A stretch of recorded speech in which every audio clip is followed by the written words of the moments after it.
Assalamualaikum warahmatullahi wabarakatuh. Selamat datang di program Tanya Jawab Fikih.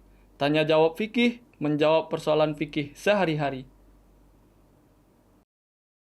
Bismillahirrahmanirrahim. Assalamualaikum warahmatullahi wabarakatuh. Pemirsa MTA yang berbahagia, bagaimana kabar Anda? Semoga Allah Ta'ala senantiasa melimpahkan nikmat kesehatan kepada pemirsa semuanya. Amin Allahumma amin. Selamat datang kembali di program Tanya Jawab Fikih, menjawab pertanyaan fikih sehari-hari bersama saya Abdul Arif Hai. Selama 25 menit ke depan kita akan membahas pertanyaan-pertanyaan fikih yang telah pemirsa ajukan. Dan seperti biasa kita telah ditemani oleh Bapak Maulana Saifullah Mubarak Ahmad Syahid yang telah hadir bersama kita di studio. Kita akan sapa beliau dan kita akan membahas pertanyaan-pertanyaan fikih yang telah pemirsa ajukan. Assalamualaikum Bapak. Waalaikumsalam. Bagaimana kabarnya Bapak? Alhamdulillah baik. Ya Pak, di sini kita memiliki sekitar 6 pertanyaan yang temanya cukup beragam Pak. Untuk lebih jelasnya mari kita mulai pada pertanyaan pertama Pak.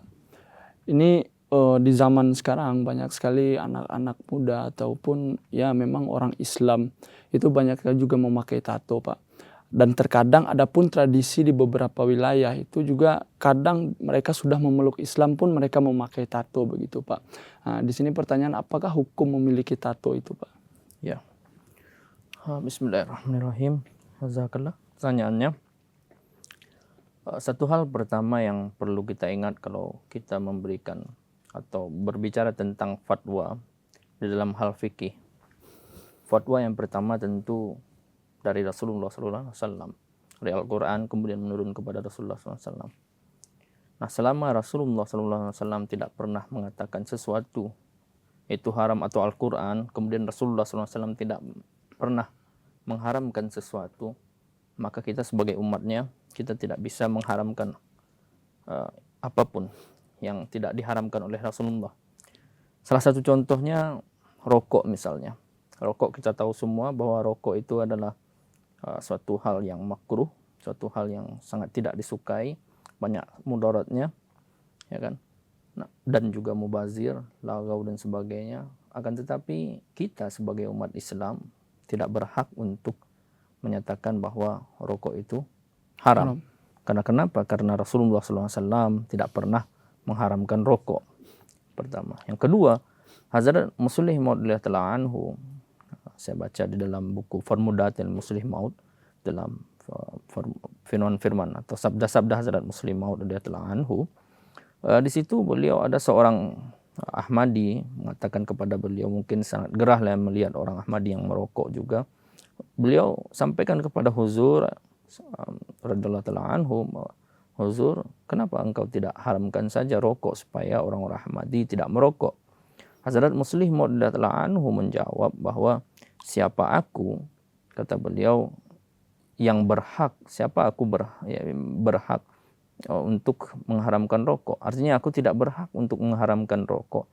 Sementara junjunganku ya Rasulullah SAW tidak mengharamkannya. Begitu. Jadi ini satu landasan hukum di dalam berfikih di kita, bahwa sesuatu yang kita tidak jumpai keharamannya dalam Quran, kemudian sunnah dan hadis, kita tidak bisa untuk mengharamkannya. Nah, kembali lagi kepada pertanyaan kita berkaitan dengan tato. Berkaitan dengan tato, saya tidak tahu apakah di zaman dahulu sudah ada atau belum di zaman Rasulullah SAW. Seperti halnya rokok, kan kepada Hazrat Masih SAW pernah bersabda, kalau rokok ada di zaman Hazrat Masih SAW, maka beliau di zaman Rasulullah, maka beliau akan mengharamkannya. Nah, berkaitan dengan tato ini, saya tidak tahu apakah di zaman itu sudah ada atau belum. Akan tetapi sampai saat ini saya belum menjumpai bahwa ada fatwa dari Rasulullah SAW bahwa tato ini haram. Nah, akan tetapi kita bisa meninjau hukum tentang tato ini dari segi hukum Islam. Di dalam fikih masail, ada ulama jemaat yang sampaikan salah satu ayat yang beliau korelasikan, yang dari situ beristinbat tentang tato ini. Ayatnya adalah surah Mu'min, wahum anil lagwi mu'ridun. Jadi salah satu ciri-ciri orang mukmin itu adalah orang-orang yang menghindari hal-hal yang lagau, hal-hal yang sia-sia. Nah, kalau kita lihat dari ayat ini, bahwa kalau kita ingin menjadi seorang mukmin yang sejati, yang tentunya adalah target bagi setiap Ahmadi terutama, dan mungkin juga muslim yang lain, umat muslim, saudara-saudara muslim yang lain, bahwa target kita sebagai muslim umumnya dan sebagai Ahmadi khususnya adalah menjadi mukmin sejati. Nah, salah satu tanda dari menjadi mukmin sejati adalah menjauhi hal-hal yang lagau, menjauhi hal-hal yang sia-sia, menjauhi hal-hal yang tidak ada manfaatnya. Nah, dari sini kita melihat bahwa tato itu sendiri kan juga katakanlah dari satu sisi tidak ada manfaatnya. Ya kan, kemudian lagau juga, sia-sia juga. Dan satu lagi mubazir juga. Kalau kita lihat sekarang, saya pernah nonton YouTube itu tentang orang yang mentato ya, yang tato artisnya itu bayarannya mahal sekali, ya kan. Kalau yang kualitasnya yang anggaplah paling bagus begitu, yang bagus termasuk standar, itu bayarannya mahal sekali. Hanya untuk mencoret diri membayar begitu mahal, ya kan. Nah, ini bertentangan juga dengan ayat Al-Quran bahwa orang muslim itu, seorang mukmin itu menjauhi hal-hal yang mubazir. Karena kenapa? Karena di dalam Al-Quran dikatakan bahwa mubazir itu adalah kawannya setan, orang-orang yang bersifat mubazir, yang menggunakan uangnya tidak pada tempatnya, begitu. Ini sangat katakanlah subjektif ya dari pandangan Islam. Mungkin orang-orang yang para aktivis atau penggerak tato, orang yang bertato, bisa saja itu kan buat kita, pandangan kita sebagai orang Islam mengatakan bahwa tidak ada manfaatnya. Bagi kami kan ada manfaatnya. Mungkin bagi mereka seperti itu. Contohnya bagi tukang artis tato, kalau misalnya katakanlah dia orang muslim kemudian dilarang, difatwakan haram dan sebagainya, berarti dia otomatis mengerjakan sesuatu yang haram kan, sama dengan minum khamar, menjual khamar dan sebagainya. Ya, hilang pekerjaannya katanya. Ini subjektif. Tapi kita harus subjektif di dalam hal ini, dan memang ajaran itu kadang-kadang subjektif gitu. Ya, mau diterima silahkan, mau tidak diterima ya bagaimana. Ya kan. Nah, ini tato ini berkaitan dengan tato itu seperti itu, tidak ada hukum haram berkaitan dengan tato. Nah, satu lagi saya ingat bahwa tato itu kan dibuat untuk diperlihatkan kepada orang lain. Ada yang bikin di tangan, ya kan? Ada yang bikin di wajah, ada yang seluruh tubuhnya ditato, ya kan? Nggak ada kulitnya, tinggal tato semua. Nah, jadi yang begini-begini, kalau di dalam Islam kita kan diminta untuk menjauhi sifat pamer, ya kan? Bahkan di zaman Rasulullah SAW, celana cingkrang itu yang sekarang orang-orang pakai itu geli juga. Saya kadang-kadang lihatnya ada security celana cingkrang, ya kan, nah, kayak orang habis kebanjiran. Jadi padahal Rasulullah SAW dulu melarang untuk celana tidak atau kain tidak sampai menyapu lantai itu. Karena kenapa? Karena di zaman itu orang-orang menggunakan pakaian seperti itu sebagai pamer, untuk pamer bahwa oh saya ini orang kaya dan sebagainya. Karena di zaman itu jangankan untuk celana sampai ke lantai, baju aja susah, ya kan. Bahkan Hazrat Hamzah radhiyallahu anhu, pamannya Rasulullah SAW, ketika beliau syahid dan dengan sahabat yang lain, itu kain kafan untuk menghafani saja kurang. Ditarik ke atas, kaki yang kelihatan, ditarik kaki, kepala yang kelihatan. Bayangkan. Nah, di dalam zaman seperti itu orang-orang memakai celana yang begitu panjang, sama kayak menyapu-nyapu lantai. Maka Rasulullah SAW melaknat orang-orang seperti itu. Nah, itulah sebabnya ya kenapa tidak boleh. Nah, sekarang diterjemahkan oleh orang-orang yang saklek sekali bahwa ya kalau muslim sejati ya celananya cingkrang. Ya nggak ada itu.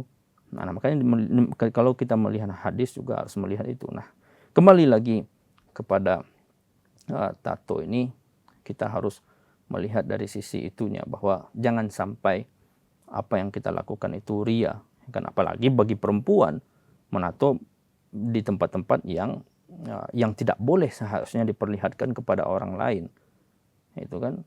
Tambah lagi itu dengan parda, dengan aurat, mengumbar aurat kan tidak boleh, ya kan. Nah, ini banyak hal-hal lah yang kita beri, mungkin untuk para pegiat tato ya kita sampaikan secara persuasif. Tidak bisa kita menjudge orang bertato itu adalah orang yang buruk, orang yang tidak berakhlak. Banyak juga yang tidak bertato, bersorban tapi kerjanya bakar masjid, ya kan. Kan nggak ada korelasinya juga gitu. Ya, kita tidak bisa menjudge juga orang yang kemudian bertato adalah orang bejat, orang buruk dan sebagainya. Itu, tetapi kita bisa menyampaikan dari sisi-sisi tadi yang saya sampaikan dari ayat Al-Quran tadi itu. Ini secara garis besarnya hukum mengenai tato ini tidak ada, karena di Al-Quran ataupun di zaman Rasulullah tidak dijumpai begitu seperti Belum halnya saya jumpai. belum dijumpai ya Pak. Tetapi kita harus melihat dari segi kemanfaatannya, karena orang mukmin itu menjauhi segala hal yang lagau, yang mubazir. Jadi mungkin dari sini ada sisi negatif yang banyak sekali dari tato ini daripada manfaat yang ditimbulkannya Pak. Ya Pak, selanjutnya kita ke pertanyaan kedua Pak. Apakah yang dimaksud dengan kifarat dan tolak bala Pak? Ya, berkaitan dengan kifarat dan tolak bala. Nah ini di Indonesia terutama berkaitan dengan kifarat atau katakanlah kafarat, ini salah mengartikan ini. Orang Indonesia mengartikan kifarat atau kafarat itu sebagai katakanlah untuk sama dengan tolak bala gitu. Artinya kalau ada musibah dan sebagainya, sembelih kambing sebagai apa? Karena itu kambing, kenapa disembelih kambing, kita tanya, oh, itu sebagai kifarat Pak. Kifarat apa? Ya kan? Nah, ini yang perlu kita jelaskan, bahwa antara kafarat atau katakanlah kifarat, saya nggak tahu bahasa kenapa jadi kifarat gitu. Padahal kafarah, ya kan? Itu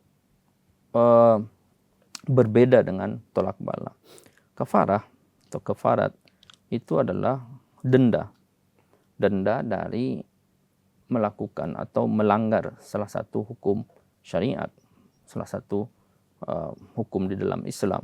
Misalnya seseorang yang tidak berpuasa dengan sengaja dia nggak puasa, atau melakukan hubungan suami istri di tengah hari di bulan puasa, maka kafarahnya adalah memberi puasa 60 hari berturut-turut, ya kan? Dia harus berpuasa 60 hari berturut-turut. Nah, kalau tidak sanggup apa? Kalau tidak sanggup memberi memberi makan 60 orang miskin. Ya kan, dan seterusnya. Banyak lagi kafarah-kafarah lain yang kita temukan dalam Islam, itu yang disebut dengan kafarah. Jadi denda karena melakukan pelanggaran atau melakukan tidak melaksanakan perintah, salah satu perintah atau salah satu hukum di dalam Islam, itu yang disebut dengan kafarat. Nah, sedangkan tolak bala, tolak itu menolak, bala itu kan kalau dalam bahasa kita bala musibah, ya, bencana dan sebagainya, keburukan, bala juga disebut bala. Nah, ini di dalam hadis sebetulnya ada Rasulullah SAW itu bersabda, inna sadaqata tudfi'ul bala, bahwa sesungguhnya sedekah itu menjauhkan bala. Nah, dari sinilah yang kemudian orang-orang barangkali mengambil kata tolak bala, karena menolak bala, menjauhkan keburukan, ya kan? Nah, inna sadaqata, sesungguhnya sedekah. Jadi sebetulnya tolak bala yang kita laksanakan itu sebetulnya sedekah. Nah, karena sedekah itu adalah tujuannya, salah satu fungsinya menjauhkan bala musibah, menjauhkan keburukan. Nah, ini sunnah di dalam Islam itu seperti itu. Nah, bersedekah dalam bentuk apa? Bisa dalam bentuk menyembelih hewan. Hewannya apa? Ya, bisa kambing, bisa ayam, bisa apa saja. Ya kan? Atau sedekahnya dalam bentuk uang, bisa juga memberikan uang. Ya kan? Tujuannya adalah untuk menjauhkan bala musibah itu tadi. Nah, di kajian kita biasa kalau ada misalnya anak saya biasanya sakit dan sebagainya, biasanya kalau kambing kan kadang-kadang tidak sanggup juga, tidak semua orang sanggup, ya kan, tetapi kita berikanlah, misalnya kita sembelih ayam, kemudian dengan niat itu tadi, dengan niat tolak bala, dengan niat sedekah untuk menjauhkan bala musibah, kemudian berikan kepada orang yang membutuhkan. Atau kita sedekah uang dengan tujuan itu bisa juga, atau ya kita berikanlah sesuatu yang bermanfaat untuk orang lain, untuk menjauhkan bala musibah yang sudah terjadi, yang sudah terjadi, yang sedang terjadi maupun yang akan terjadi. Misalnya mimpi buruk dan sebagainya kan. Nah, kita bisa juga misalnya mimpi buruk kita merasa bahwa ini bisa jadi ini terjadi sesuatu hal yang buruk. Nah, maka kita boleh untuk menjauhkan itu tadi dengan memberi sedekah gitu. Ya, jadi ada sedikit perbedaan antara kifarat dan tolak bala. Jauh perbedaannya sebenarnya. Sebenarnya, tapi pemahaman orang biasanya menyamakan ini Pak, tapi harus kita pahami kafarat ini dalam Quran juga disebut kafarah itu sebagai suatu untuk menebus. Artinya jika ada satu pelanggaran, ada satu hal atau satu hukum syariat yang dilanggar begitu, makanya kita harus membayar kafarat seperti berpuasa 6 bulan tadi atau memberi makan 60 orang begitu Puasa ya, Pak. 60 hari. 60 hari. Ya, nah, berbeda halnya dengan tolak bala, ini diambil dari kata yudfi'u tadi ya Pak, itu tudfi'ul bala itu untuk menghindari bala, makanya di sini ke sini diartikan tolak bala begitu. Sebenarnya ini lebih ke sedekah ya Pak ya. Ya kita lanjut Pak. Apakah daging dari tolak bala boleh dimakan oleh Ahmadi Pak? Ya, beberapa hari yang lalu juga ada yang menanyakan hal ini kepada saya, bahwa ada yang sembelih kambing yang dengan niat tolak bala. Apakah dagingnya boleh dikembalikan kepada dibagikan kepada Ahmadi? Karena ada juga pemahaman bahwa tolak bala itu nggak boleh Ahmadi makan, ya kan? Tolak bala itu dibagikan kepada yang saudara-saudara kita yang Ahmadi. Ini pandangan yang sangat keliru, gitu. Nah, kenapa pandangan keliru ini muncul? Karena tidak paham bahwa tolak bala itu apa. Tolak bala adalah seperti yang sudah saya sampaikan tadi, bahwa sedekah. Jadi kalau sedekah, ke siapa dagingnya dibagikan atau ke siapa sedekah itu dibagikan? Kesan sudah jelas di dalam Islam bahwa sedekah itu diberikan kepada yang tidak mampu. Jadi kalau ada dari antara orang-orang Ahmadi yang katakanlah tidak mampu atau yang membutuhkan dan sebagainya, berikanlah dagingnya, ya kan? Tidak masalah. Begitu. Kadang-kadang ada orang yang menganggap bahwa sedekah itu haram untuk dimakan. Ya enggak. Sedekah itu kebaikan kok. Hanya saja utamakanlah orang yang mampu, yang tidak mampu. Ya kan, jangan sampai orang yang mampu berharap-harap sedekah sementara orang yang tidak mampu, orang yang membutuhkan justru luput dari itu. Ini yang di Islam. Tetapi kalau misalnya orang sudah, misal katakanlah di Eropa, hampir semua negara-negara maju, katakanlah di situ orang jarang sekali, kalau dalam satu lingkungan ya, jarang sekali kita temukan orang yang tidak mampu. Lalu kepada siapa? Kalau ada orang yang menyembelih kambing untuk niat tolak bala, ke siapa yang diberikan? Ya kan, nggak mungkin juga dia cari-cari jauh-jauh, ya kan, orang yang tidak mampu. Sementara dia butuh saat itu membagikan sedekah, ya berikan saja ke siapa aja di situ, ya nggak masalah. Ya, hanya saja Islam itu mengajarkan supaya terutama kepada orang yang mampu dulu, bukan berarti haram, tidak. Begitu. Jadi boleh saja orang Ahmadi diberikan daging tolak bala, silahkan saja. Ya Pak.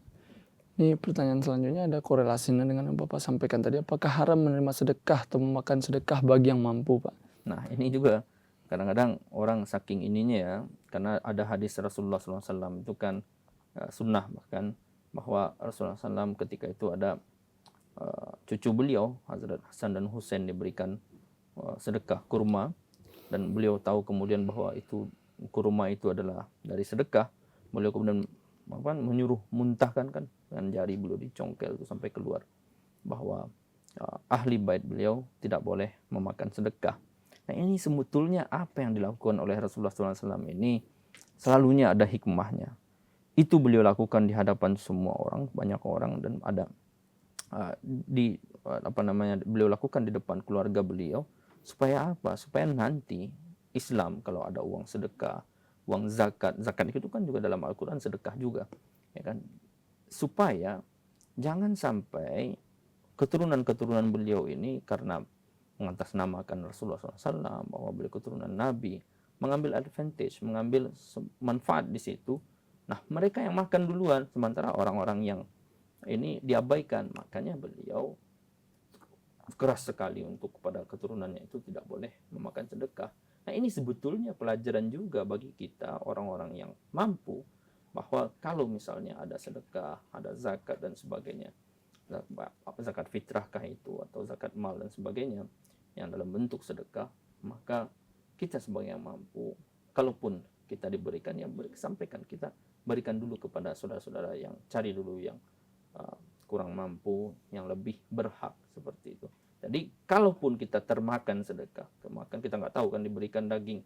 Di sini misalnya ada orang yang beli kambing diberikan daging apa? Nggak mungkin pula kita tanya-tanyakan panjang tanyanya, ini daging apa, dari mana, panjang pula, nggak harus seperti itu juga. Ya sudah, makan saja, nggak masalah. Bukan haram juga begitu. Tetapi ini bagi panitia dan bagi orang yang menyalakan harus harus memperhatikan itu tadi, usulnya itu, prinsipnya itu tadi, berikan dulu kepada orang yang paling berhak. Iya Pak, jadi jelas sekali bahwasanya ya seperti yang Bapak sampaikan tadi, biasanya kalau sedekah itu si pemberi sedekah itu harus lebih paham gitu kepada siapa sedekah ini hendaknya diberikan. Kan juga penerima dan tidak harus bertanya pula ini dari mana begitu, ini untuk apa begitu ya Pak. Tapi lebih kepada pemberi sedekah itu lebih untuk memberikan memiliki pemahaman yang bagus tentang kepada siapa sedekah ini layak diberikan ya Pak. Selanjutnya Pak, pertanyaan terakhir, apakah kita ketika memberi sedekah harus diberitahu bahwa yang diberikan itu adalah sedekah Pak? Ya, kadang-kadang orangnya karena menganggap sedekah itu, katakanlah tadi, pemahaman yang salah tentang sedekah, bahwa haram dan sebagainya. Sedekah itu tidak baik. Bahkan ada juga kalau orang menyembelih kambing untuk sedekah, untuk tujuan menjauhkan bala, maka balanya itu tersimpan di daging kambing dan termakan. Ini pemahaman yang sangat salah seperti itu. Tidak ada hubungannya itu. Menyembelih kambing dan sebagainya hanya dalam bentuk pengorbanan saja itu sebetulnya. Jadi ketika kita memberi sedekah karena memperhatikan aspek-aspek itu tadi, dan bahkan banyak orang juga yang tidak mau merasa dikasihani oleh orang lain, merasa dirinya atau tidak mau diketahui oleh orang lain bahwa dia itu sebetulnya bukan orang yang tidak mampu gitu. Jadi supaya orang lain tidak tahu bahwa dia sebetulnya orang yang tidak mampu begitu. Nah, jadi kita yang harus, si pemberi sedekah yang harus memperhatikan itu, bahwa ketika memberikan sedekah tidak perlu pula kita umumkan bahwa ini sedekah gitu, ini tolak bala dan sebagainya. Tidak perlu, kecuali kalau dia bertanya. Kalau dia bertanya, lagi ngapain nih Pak? Kemudian sampaikan, oh ini tolak bala tadi, sedekah itu. Kalau dia tidak mau ambil, hak dia.